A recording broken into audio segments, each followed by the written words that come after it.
My own niece stood 11 feet away from me in a church basement and told her boss I was the easiest money he would book all quarter. She said it out loud, with a paper plate of ham salad in her hand, because my hearing aids were lying on the table in front of me where everybody could see them. What she had forgotten, or maybe never knew, was that I spent 41 years standing next to a printing press that ran at 81 decibels, and men who work next to a press like that stop talking with their voices. They talk with their mouths and their hands across a floor over the noise. You learn to read a face at 30 feet the way you learn to read a road sign, and you never lose it. So I heard every word my brother's daughter said about me. I just did not hear it with my ears. My name is Hal Vosburgh. Everybody in Marne Falls calls me Hal. I turned 78 in March. I live in Kelsey County, in the part of New York that people from the city drive through on their way to somewhere they have heard of, and I have lived in the same house on Ridgeline Road since 1969. Before I tell you the rest of it, do me one small favor, because it will make an old man feel less like he is talking to a wall. Look up from wherever you are sitting and tell me what the light is doing. Is it daylight where you are, or have you got a lamp on? And what does the nearest clock say? Put it down below. Pressmen live and die by light. You cannot judge ink under a bad bulb, and half of what I know about the world I learned by holding a wet sheet up toward a window. So tell me about your light, and I will tell you about mine. Everything I am about to describe happened in the space of 5 weeks last spring, and it started with a free lunch. They called it a retirement income wellness session. There were flyers taped up at the pharmacy, at the credit union, at the diner where the retired men from the paper still take a booth on Wednesdays out of pure habit, even though the paper has not printed a page since 2015. The flyer had a photograph of a couple on a dock. No spouse of mine ever looked like that on a dock, and neither did I, but that is not the point of the photograph, and we all know it. The session was in the basement of Holy Name, the church my wife went to every Sunday and I went to about 4 times a year. Folding chairs, a percolator, ham salad sandwiches cut into triangles by the Altar Society, God bless them. 22 people, and I knew 19 of them by name, and 11 had worked at the register with me. And running the room was my niece, Roxanne, Emmett's girl. My brother ran the folder end of the press for 26 years before a stroke took him at 58, sitting in his truck in his own driveway with the engine running. Roxanne grew up in that press room the way some kids grow up in a barn. She was 6 the first time I lifted her onto the catwalk to watch the web come up to speed. And she screamed, and then she laughed, and Emmett said, "That is the whole job, honey." Screaming and then laughing. She was 46 last spring. She had on a good jacket. She was better at the front of her room than her father ever was. The other one was named Dax Pomeroy. Regional something, up from Albany, with a haircut that cost more than my first car, and the kind of handshake where a man puts his other hand on top of yours like he is closing a casket. He kept calling us folks, and he kept calling our pensions, your income stream, and every time he said it I thought about the creek behind my grandfather's place and how a stream belongs to the land it runs through. I had my hearing aids out. That was not vanity. It was that basement with its hard ceiling and its tile floor and a public address system with a squeal in it, and if you wear aids, you know exactly what a room like that does to a person. It puts a needle behind your eyes. So I set them on the table on a napkin, the way I have done 100 times, and I sat back and did what I have done since I was 24 years old. I watched mouths. For most of an hour, there was nothing worth watching. Then the presentation ended, and people got up for coffee, and the two of them stood off by the coat rack, with their backs half turned to the room, which is the exact posture of a man who believes he is alone. Dax said something and tipped his chin toward my table. And Roxanne said, "That is my uncle. He is a laydown. 84,000 easy, and he will not even read it. His hearing is shot. Look at him. The aids are on the table. He signs whatever I put in front of him because he thinks I am still 9 years old." And Dax laughed, and he said, "Then we anchor the room with him. Book him first, and the rest of these people follow." And Roxanne said, "He is the whole county in one chair." It did not feel like anger. Anger has heat in it. This was more like the feeling you get when you are walking a catwalk in the dark, and your foot comes down and the grating is not there. Your whole body knows before your mind does. Everything under my ribs went out from under me, and I sat there with a paper plate on my knee and a triangle of ham salad I never did eat, and I made myself keep my face exactly the way it had been for the last hour. Pleasant, a little slow, a little deaf. In that same half-second I understood one thing, and it is the only smart thing I did all day.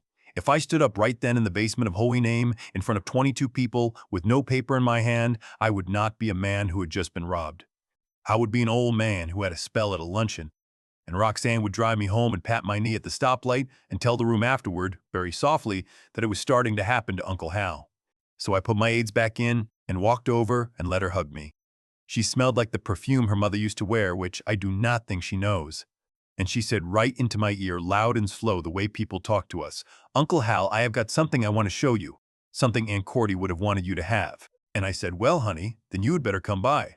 I took the long way home, past the old plant, and then I sat in the truck in my own driveway for 20 minutes without shutting the engine off, which is a thing I promised myself I would never do after Emmett, and I did it anyway.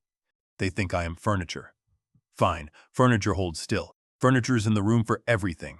I have to go back a ways here. What happened in that press room 5 weeks later makes no sense unless you know the room, and I make no sense unless you know my wife. The Kelsey County Register printed 6 days a week for 111 years. I hired on in 1968, 21 years old, out of the service and married 4 months. I started in the mailroom stacking bundles and ended up press room foreman on a 5-unit web offset press that would take your arm off at the shoulder if you got stupid around it one single time. Nobody understands what that room sounds like unless they have stood in it. It is not loud like a rock concert. It is loud like weather coming up through the floor into your knees. You can put your mouth against a man's ear and yell, and he will still get 1 word in 3. So pressmen do not yell. Pressmen point, and pressmen sign, and pressmen watch mouths. My whole crew could hold a full conversation across 60 feet of moving paper without one sound passing between us. It is not a magic trick, and it is not a gift. It is a skill you get for free with the job, the same way you get the deafness for free. And in my experience, the world never once asked me about the first one and has been reminding me about the second one for 30 years. The other thing you get from that job is stranger, and it turned out to matter more. Before the web presses, I came up on letterpress, and my father Emil came up on letterpress before me. He said type by hand, which means he read type by hand, and type, sitting in a stick or locked up in a form, is backwards. Every letter is a mirror of itself, and the whole line runs the wrong way, and a compositor reads it the way you and I read a headline without slowing down, without thinking about it. I learned it at 10 years old at my father's elbow because he made me. I have never lost that either. I can sit across a desk from a man and read his paperwork upside down and backwards while I am looking him in the eye and nodding.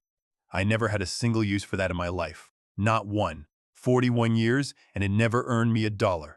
My wife's name was Cordelia. Cordy. She proofread at the register for 34 years, 3rd floor, red pencil, the last human being in Kelsey County who knew what a widow was in a column of type and would hold the whole paper for one. We were married 51 years. She died 2.5 years ago in February, at home, in the front room, in the middle of the afternoon, holding my hand and telling me I had left the porch storm door unlatched, which I had. We had one child, our son Russell, who lives outside Charlotte and calls every Sunday at 4 and is a good man and could not tell you where the water shutoff is in the house he grew up in. And we have one granddaughter who stayed, Sylvie, who was 20, and who works overnights at the Maple Court home on the north end of town and is trying to get herself into the nursing program at the community college. And then there is the composing stick. It is my father's. Brass and steel, about 9 inches, with a sliding knee you lock down with a thumb screw. His initials are stamped into the rail, EV, struck crooked because he did it himself with a letter punch when he was 17. Every New Year's morning since 1972, before anybody else in that house was awake, I have set one line of type in that stick by hand. That was Cordy's idea. The first year in the house money was thin and I was in a black mood about it, and she said, "You are going to set me a line. Just one." And she picked it. So I stood at the kitchen counter in my long johns picking letters out of a job case backwards, right to left, and when the stick was full, I locked it up, inked it with a brayer, laid a piece of paper on it, and rubbed the back of a wooden spoon across it, which is not how a professional would do it and is exactly how everybody does it at a kitchen table. And I peeled the paper off, and there it was, the right way around. She taped that first one inside the cupboard door over the sink. There are 51 of them in there now. The last one is in her handwriting on the back, dated, the way she dated all of them. You set it backwards so it comes out forward. That is the entire trade in one sentence. My father said it, I said it to men who worked for me, and I said it to a 6-year-old girl on a catwalk who screamed and then laughed. I want you to hold on to that, because in about 3 weeks, I was going to be sitting across a desk from a stranger with a document turned away from me, and the only reason I am not broke today is that a line of type looks the same to me from either side. Roxanne came by that Thursday. She brought a coffee cake and a folder. The coffee cake was store-bought, and the folder was not.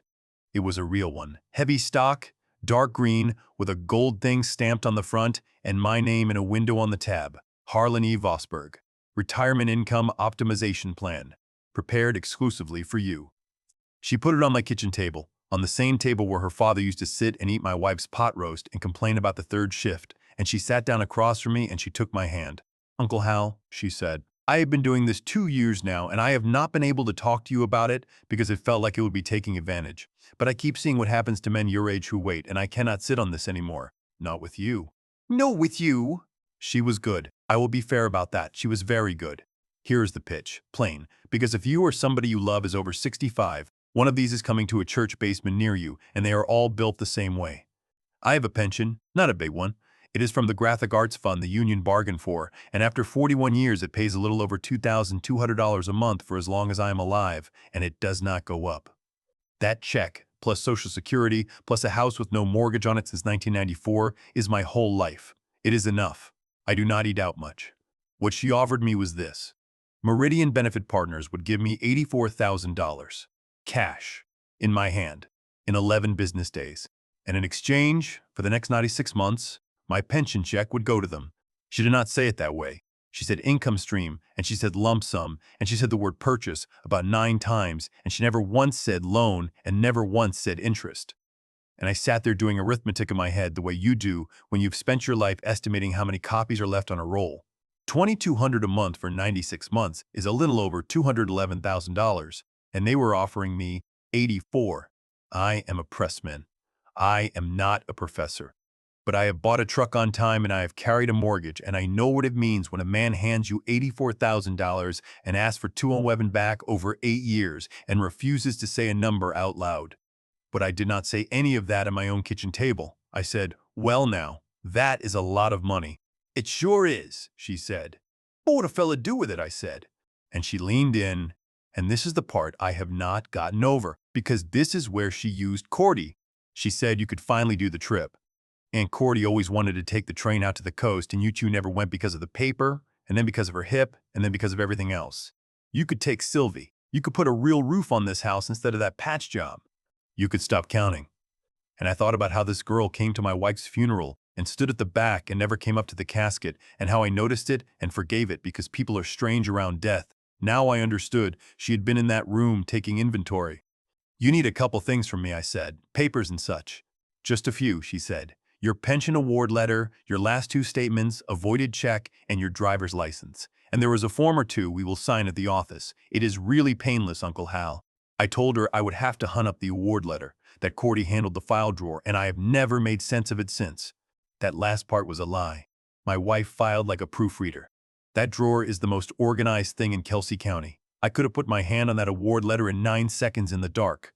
But I wanted 11 days, and that is what a slow old man buys you. After she left, I stood at the window and watched her back down the driveway. Then I did a thing I had not been able to do in the 2.5 years since the funeral. I opened the cupboard door over the sink and I read the last proof my wife ever taped up in there. I am not going to tell you yet what it says. It matters later. Then I sat down and I did the only clever thing available to a man who cannot afford a lawyer on a whim and does not know a single soul in Albany. I called the pension fund. Not a lawyer, not the police, not my son. The fund, the people who mail me the check. There is a number on the back of the statement, and there has been a number on the back of that statement for 30 years, and I would bet my truck that most of the men I worked with have never once dialed it. I got a young man named Marcus Whitlow in retiree services, and I told him what I had been offered, and I made myself say all of it out loud, including the 84,000 and including the word niece, which was harder than I expected. And that young man got very quiet, and then he said, "Mr. Vosburgh, hold on, I want to bring my supervisor on." And that is when a Thursday afternoon in my kitchen turned into something else entirely. The supervisor's name was Doreen, and she had been at that fund for 29 years, and she talked to me like a person, and what she told me took about 4 minutes and rearranged my whole understanding of my own life. She said, "Mr. Vosburgh, I want to be careful because I am not your lawyer, but I can tell you what this fund can and cannot do, and I can tell you what federal law says about it, and you can take that anywhere you want. Your pension benefit cannot be assigned. It cannot be sold. It cannot be pledged as collateral. That is not our house rule. That is federal law, and every plan like ours is required to have that written into it in black and white. If a company walked in here tomorrow with a signed contract from you saying they had purchased your benefit, we would not honor it. We could not honor it. We would keep mailing your check to you exactly the way we do now." I sat down on the step stool by the phone. I said, then how in the world does anybody run this scheme at all? And she said the sentence that told me everything. She said, because the protection is on the money while it is ours. The minute it lands in your bank account, it is just money in a bank account. Say that again for me, I said. She said it again, and that is when I understood what the voided check was for. They were never going to touch my pension. They could not. What they were going to do was open a brand new checking account with my name on it and Roxanne's name on it, have me sign a change of direct deposit so my check landed there instead of at my credit union, and then have an automatic draft go out of that account to Meridian Benefit Partners on the 3rd of every month for 96 months. They were not buying my pension, they were building a pipe under my pension, and they were going to put my niece's name on the pipe so that if I ever changed my mind and tried to shut the water off, there would be a second owner on that account with every legal right to open it right back up. That is not a purchase. It is a loan at a rate no honest man would say out loud, wearing a purchase for a coat. Let me stop right here and say the practical thing, because if this story is worth anything, it is worth this much. If anybody ever offers you cash today for your pension checks tomorrow, the answer is no, not maybe. Now let me think about it. Number. And if they ask you to open a new bank account with their person's name on it or to move where your check gets deposited, that is not paperwork. That is the whole crime, and everything else in the folder is decoration. Call the plan that pays you before you call anybody else. That number is free, and those people have no reason on earth to lie to you. Doreen gave me one more thing before she hung up. She said there is a state agency that licenses and investigates this kind of outfit, and she would have compliance send me the contact, because if it is happening to you, sir, it is happening to 20 other people in your county, and they are not all going to call us. I said I would take that name. Then I set the receiver back down and stood there in my kitchen with my hand still resting on it, thinking about 22 people in the basement of Holy Name, eating triangles of ham salad, nodding along. He's the whole county in one chair. That was Wednesday. The retired men from the paper still take the back booths at the Twin Pines every Wednesday at 11, and I had not gone in 2 months, and I went. There were 9 of us. Del Kinnaird was there, who ran the mailroom for 30 years and now runs the retiree club and the newsletter, which he types himself and gets wrong in ways that are beloved. 2 widows come to that table, and one of them is Lucille Hoke. Lucille is 81. Her husband Warren was a stereoper back when we still cast plates, and he has been gone 11 years. She is the kind of woman who brings you a card on the anniversary of a death everyone else has quit mentioning. She was quiet that day. She had coffee and nothing else, and when Del reached to grab the check the way he always does, she put her hand flat on the table and said, "Delbert, let me get mine." And Del, who has known her 50 years, said, "Lou, you have never once paid for a cup of coffee at this table." And she said, "Well, things are a little tight this month." And she laughed the way you laugh when you would rather do anything than have people look at you. I walked her out to her car. She has a Buick that Warren bought, and she keeps a folded towel on the driver's seat. I said, "Lucille, is your Social Security okay?" And she said, "Oh, that is fine." And I said, "And Warren's pension?" And she stood there in the parking lot with her keys in her hand, and her chin started to go, and she said, "Hal, I did something stupid last summer." There was a green folder in her kitchen. I sat in her kitchen for 2 hours and looked at it. Hers had been done 9 months earlier by a different representative, but the folder was the same folder, and the gold stamp was the same gold stamp. She had signed for $41,000 against Warren's survivor pension. $19,000 went into a furnace and a roof. 12 went to her son in Rochester, and the rest went where money goes when a woman has been careful her whole life and suddenly is not sure how to be. And every month since, on the 3rd, $782 leaves her account. She kept saying she thought she had sold something she owned. I thought it was mine to sell, Hal. It said purchase right there on the front of it. That is the part that got me, not the money. The fact that this woman, who proofread her own church bulletin for 9 years for free, thought she had done a bad piece of business instead of understanding that a bad piece of business had been done to her. I asked if I could take pictures of the pages with my phone. Sylvie showed me how that night, and my granddaughter never asked why her grandfather needed 41 photographs of a stranger's contract. On page 9 of Lucille's folder, there was a paragraph set in 6-point type. Most people would say fine print and move on. I am not most people about this one thing. I have spent my life buying type and specifying type and yelling at men about type, and I am telling you, there is exactly one reason a company sets a paragraph in 6-point when the rest of the document is set in 11. It is not to save paper. Paper is the cheapest thing in that folder. It is because somebody in a room somewhere said, "Make that smaller." I could not read it. I am 78 and I need a glass for 6-point in a good light, and Lucille's kitchen has 1 bulb. So I took the photograph home and I put it on Sylvie's laptop, and she blew it up on the screen for me, and there it was. The paragraph said that if the automatic draft failed for 2 consecutive months, the company could file to secure the balance against any real property owned by the client. Against her house. Lucille Hoke, 81 years old, 2 blocks from the church she has attended since Eisenhower, had signed a thing that could put a lien on the house Warren paid off in 1988, and nobody at that table had ever read it out loud to her, and it was set at a size that a woman her age physically cannot read.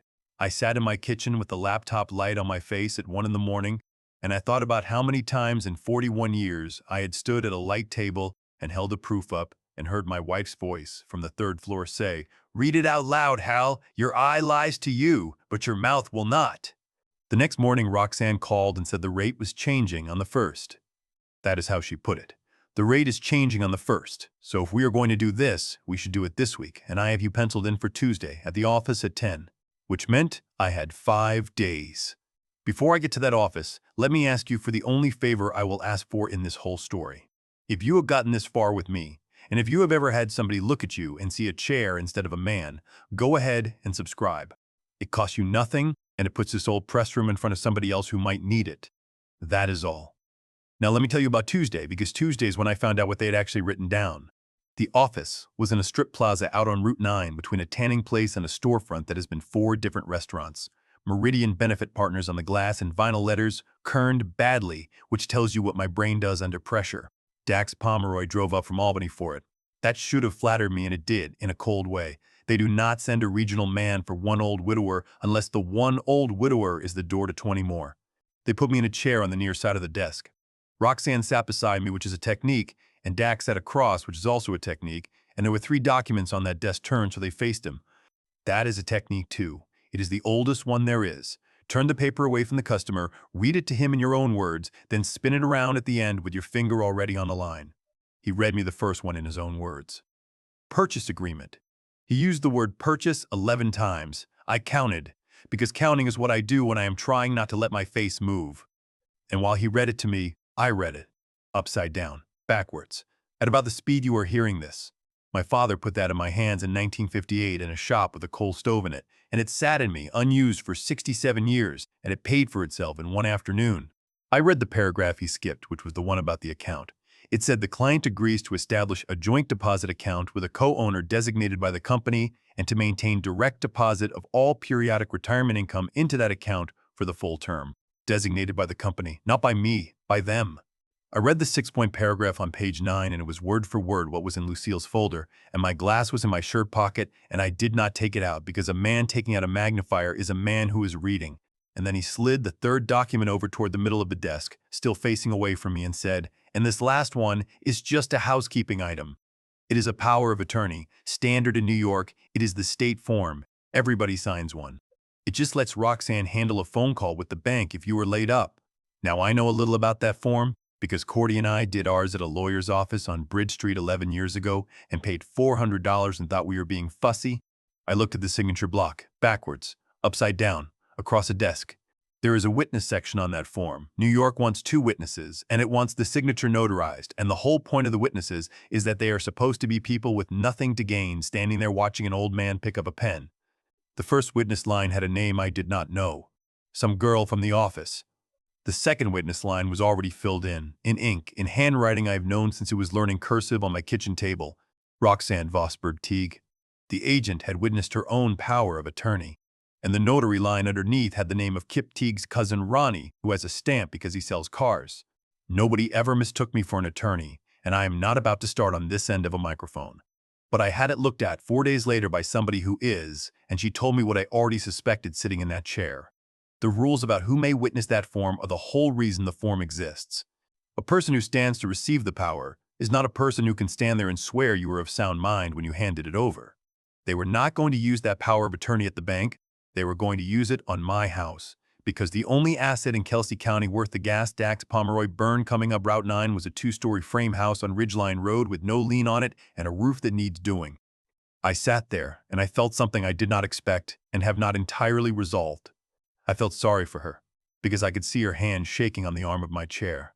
Roxanne could not look at that desk. She looked at the window, and at the carpet, and at her own knees, and one time she looked at me and smiled, and it was the smile of a person who is bleeding somewhere you cannot see.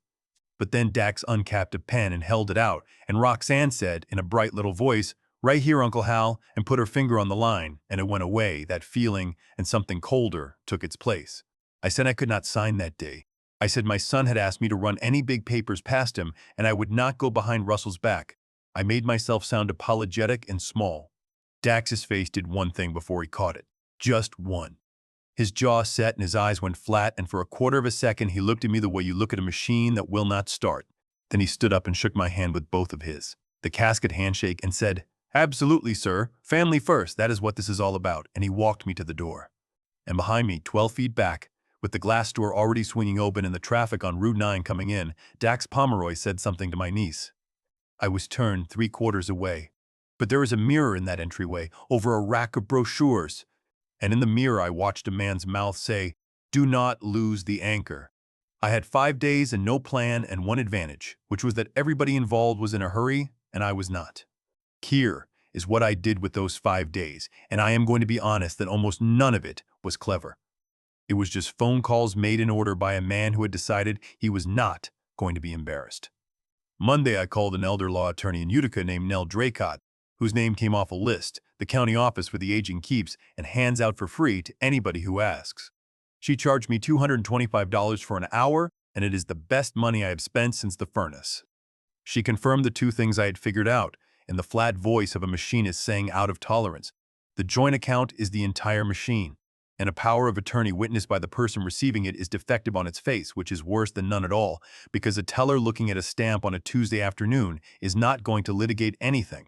Then she told me a third thing I had not figured out, and she said it slowly. A lien clause buried in 6-point does not become unenforceable just because it is cruel. People lose houses over paragraphs nobody read. Tuesday, I called the number Doreen's compliance people had sent me and got the New York State Department of Financial Services, and after being handed along twice, I ended up with an investigator named Priya Raghunathan. She asked me 4 questions, then asked me to hold, and when she came back, she said, "Mr. Vosburgh, how many people are in this retiree group of yours?" I said alive, about 110. Still in the county, maybe 70. And she said, "And how many of them have been to one of these luncheons?" And I said, "Ma'am, I think most of them are on a list." Wednesday, I told Del Kinnaird, in his garage with the door down, and he sat down on a paint bucket and stayed there a while, because it was Del's newsletter that had run the announcement for that free lunch. He had typed it himself and mailed it to 110 households on his own dime, and he had done it because Roxanne Vosburgh Teague was Emmett's daughter and grew up in our press room, and who in the world would say no to that? He said, "Hal, I brought them to her." I said, "Delbert, you held the door because you are a decent man, and she counted on it. They always count on it. That is the whole business model, and the sooner we quit blaming ourselves, the sooner we can do something about it." Thursday, I called Roxanne. And I want you to understand that this was the only genuinely calculated thing I did in 5 weeks, and I got the idea from her because she is the one who taught me what an anchor was. I said, "Honey, I have been thinking about it, and I am in." She let out a breath so big I heard it over the phone. I said, "But I would like to do something with it, so hear me out a minute. There are 70 men and women in this county on that same little pension I am on. Half of them are on that clipboard of yours, and every one of them knew Cordy and knew your father. If I do this thing, I do not want to do it in a strip plaza on Route 9 like a fella buying a used transmission. I want to do it in front of them." She said, "What do you mean?" I said, "The old plant, the Register building. The Historical Society has the press room now, and I have a key because I volunteer down there Saturdays, and I am the only one left who can run the little proof press. I want you to do your presentation there, on the floor, next to the equipment your dad ran. I will get Del to put it in the newsletter, and I will call the ones who do not read it. You will have every retiree in Kelsey County standing on that floor, and when you are done, I will sign mine right there in front of them." There was a pause on that line that I will remember until I am dead. And then my niece said, in a voice that had genuine tears in it, "Uncle Hal, Daddy would have loved that." And I said, "I know he would." I have turned that over a lot since. Every sentence I said to her was true. I was going to invite them, she was going to present, and I was going to sign something in front of everybody. That is exactly what happened. You can lay a whole floor with true boards and still build a room a person cannot walk out of. I did not know that about myself before last spring. I know it now. She called back an hour later and said Dax wanted to come up and bring 2 more reps, and could we do it Thursday the 22nd at 6, which gave me 8 days. On the 4th of them, a woman I had not spoken to in 9 years called my house because Lucille had told her sister, who told somebody at the beauty shop. She said, "Hal, I signed one in December, and I have not told my daughter, and I am so ashamed I could die." By Thursday, there were 6 of them. The press room at the old Register building is 140 feet long, with clerestory windows up under the roof, and the Historical Society has kept the big press in place because there is no earthly way to get it out of there without taking the wall down. It is dead. It has been dead 10 years. It still smells like ink and solvent and hot-bearing grease, and it always will, and every man who walks in there goes quiet the same way you go, quiet in a church. I got there at 2 in the afternoon with 4 hours to spare. And then I did what I have done every New Year's morning since 1972. I took my father's composing stick down off the shelf, and I set his thumbscrew, and I stood at the bank of type cases with the afternoon light coming down through those high windows, and I set a line of type by hand. Backwards, right to left, every letter a mirror of itself. Except this time I did not set it in 12-point. I set it in 72, the wood type. The big display letters they use for a war or a flood, tall as your thumb and heavier than they look. And I did not set one line. I set 9 of them, and it took 3 hours and 40 minutes, and twice I had to stop and put both palms flat on the stone until my hands quit shaking. What I set was the paragraph from page 9, word for word, the 6.1, the one about the real property, the one that put a lien on Lucille Hoke's house. I locked it up in a chase with coins, and I carried it to the little proof press in the corner, the one I keep oiled because nobody else knows how, and I inked it up, and I pulled 42 sheets of it on newsprint one at a time by hand with a crank. And when the first one came off the cylinder, I held it up toward the window, the way I have held up 10,000 sheets in my life, and there was my paragraph, the right way around, in letters 4 inches tall. I want to tell you what that looked like, because I did not know until I saw it. It looked like a threat, which is what it always was. All they had ever done was shrink it. People started coming in at 5:30. Dell had done his job. 61 of them, more than that building had held since the day they shut it down, with folding chairs from the fire hall, coffee in a pump pot, and somebody's wife carrying in molasses cookies. Dax Pomeroy came in at 10 of 6 with 2 young men in good jackets, and he stopped just inside the door and looked down the length of that floor at 61 gray heads, and I watched his face do the arithmetic. And I have to say, the man could not hide it. He looked like a boy who had opened a door and found Christmas. Roxanne came in behind him, carrying the folders in a box. She had done her hair. She hugged Dell. She hugged Lucille Hoke, who stood there with her arms at her sides and let it happen, and looked at me over Roxanne's shoulder with an expression I am not going to try to describe. And my niece walked out into the middle of that floor, next to the folder end of a press. Her father ran for 26 years, and she gave her presentation. She was good, I told you that already, and it stayed true to the end. She talked about her dad. She talked about how he never took a vacation and died 4 months into his retirement with $11,000 in the bank, which is a fact, and which I had never once heard her say out loud, and half the room made a sound. She said, "My Uncle Hal is going to sign tonight." And she looked over at me and she smiled, and I do not believe that smile was fake. I think she had gotten all the way to the place where a person can love you and be selling you at the same time and not feel the seam.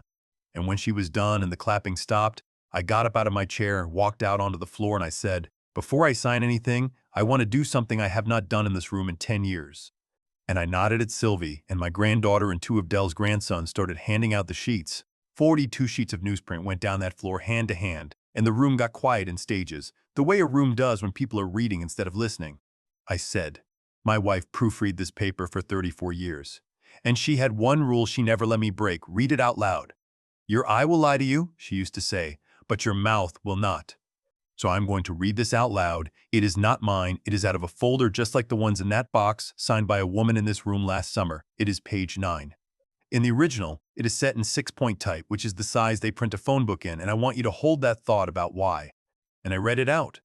The whole paragraph, in a pressman's voice, which carries because it had to. If the automatic draft failed for 2 consecutive months, the company could file to secure the balance against any real property owned by the client. Then I said, "That means your house. You could hear the furnace. That is all you could hear in 140 feet. Dax Pomeroy stood up and said something about context, about how that provision is standard and rarely invoked, and I let him get 11 words into it and then said, "I am not finished." Something in a press room voice sat him down. I did not shout. I have not had to shout since 1980. I said, "There are 3 people here tonight who did not come for the presentation, and I asked all 3 of them to come, and I am going to let them each say one thing. Marcus Whitlow from the fund had driven 3 hours. He stood up with his coat still on and said, "I am from the pension fund that pays about 40 of you, and I want to be clear so nobody goes home confused. Your benefit cannot be sold. It cannot be assigned. It cannot be pledged. Federal law says so and our plan document says so, and if a company brought us a contract signed by any one of you tomorrow, we would not honor it. Not $1. We would keep mailing your check to you." And a man in the back, Arnie Prosser, who ran a folder for 19 years, said out loud, "Then what in the hell did they buy?" And Marcus said, "Sir, nothing. They cannot buy it. What they take is the money after it lands in your bank account, which is why every one of these deals requires you to open a new account with their person's name on it." 61 people turned and looked at that box of folders on the table. Nell Draycott stood up second, and she held up a copy of the State Power of Attorney form, and she said, "I am an attorney. I am not your attorney, and I am going to tell you one small thing. In New York, this form requires 2 witnesses. The person receiving the power cannot be one of them. That is not a technicality. That is the point of the whole page." And she looked over at the desk they had set up with my papers on it and said, "The form prepared for Mr. Vosburgh has the agent's own signature on the witness line." Roxanne's face. I have seen a lot of faces come apart in 78 years. My mother's when the phone rang about Emmett. My own in a bathroom mirror the morning after Cordy. That one was different. It was the face of somebody who is being told something about herself that she is hearing for the first time from the outside. She said, "I did not know that." And I believe her. I have to tell you that I believe her, because it is true and because it matters to what happened after. And Nell Draycott said, not unkindly, "Ma'am, you signed it." Priya Raghunathan stood up third and identified herself and said the name of the state agency out loud. And then she said, "Mr. Pomeroy, I would like to see your company's license to make loans in New York State." And Dax Pomeroy said, "It is not a loan." And she said, "That is what we are going to find out. Do you have the license?" He did not answer her. He picked up his coat, and then Lucille Hoke stood up, 81 years old, in the 3rd row, in her church coat, with a sheet of my newsprint in both hands, and she said, "I signed one in July, and I have been $782 short every month since. And I did not tell one single person in this room because I was ashamed.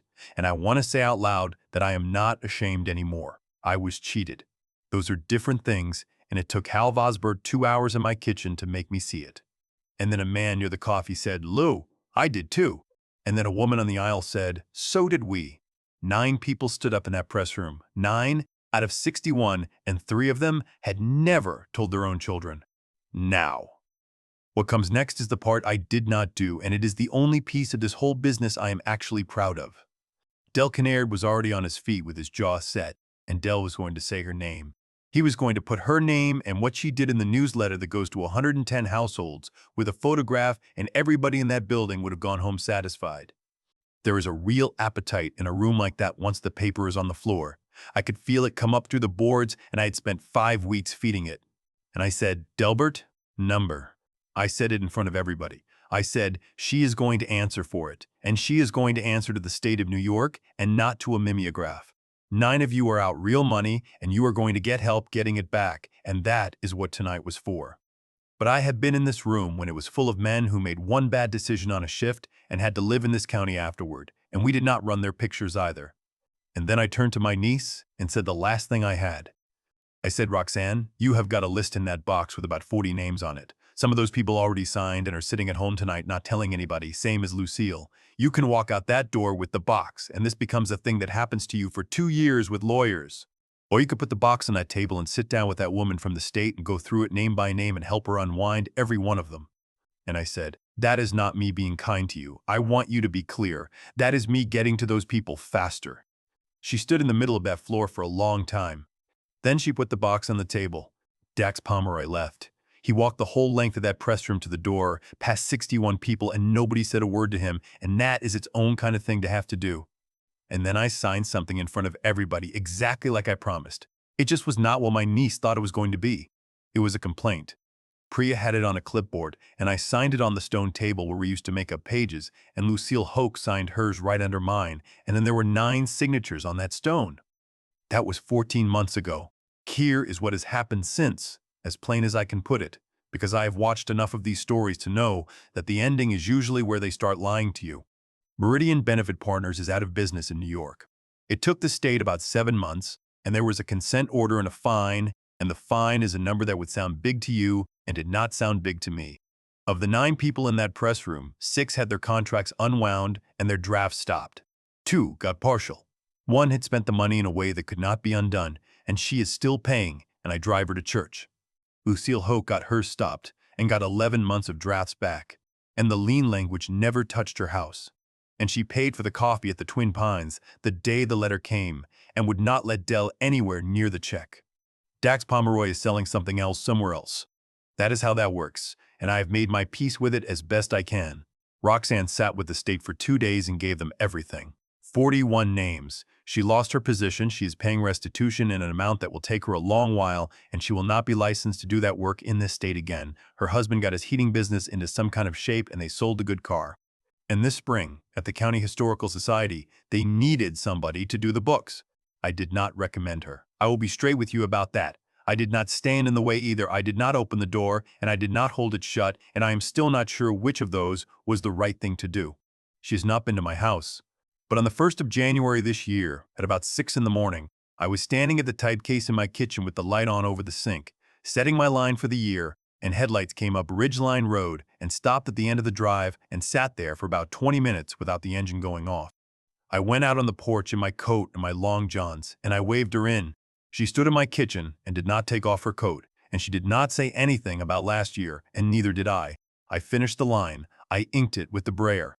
I put the paper down and I gave her the wooden spoon and I said, rub the back of it, do not push, and she did it the way a person does who has been in a press room before, and she peeled it off the type herself. And she read it forward, out loud, in my kitchen, at 6 in the morning, the way it was always meant to be read. Then I opened the cupboard door over the sink and showed her the other 51. The last one my wife ever taped up in there, in February 2.5 years before, 4 days before she died, is 4 words. She picked it. I said it. She dated the back of it in pencil.